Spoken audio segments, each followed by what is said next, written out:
What a brilliant youngsters. ఇలాంటి team కనుక నేను డైరెక్షన్ చేసే టైంలో ఉండుంటే మేబీ నేను పాలిటిక్స్కి వచ్చేవాడిని కాదేమో. కొన్నిసార్లు పవన్ కళ్యాణ్ మాటలు భలే విచిత్రంగా ఉంటాయి. ఒక్కోసారి తనకు సినిమాలపై ఆసక్తి లేదని, ఎప్పుడూ ప్రజాసేవపైనే దృష్టి ఉండేదని చెబుతుంటారు ఆయన.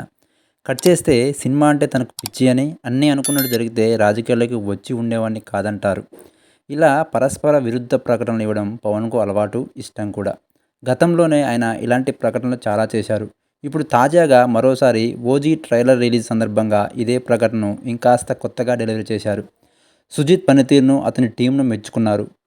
సుజిత్ డైరెక్షన్ టీం అంతా కుర్రాళ్లతో మంచి ఎనర్జీ, టాలెంట్తో నిండిపోయిందని, గతంలో తను డైరెక్షన్ చేసిన టీంలో ఇలాంటి టీం దొరికినట్టయితే అసలు పాలిటిక్స్లోకి వచ్చేవాడిని కాదేమో అన్నారు పవన్.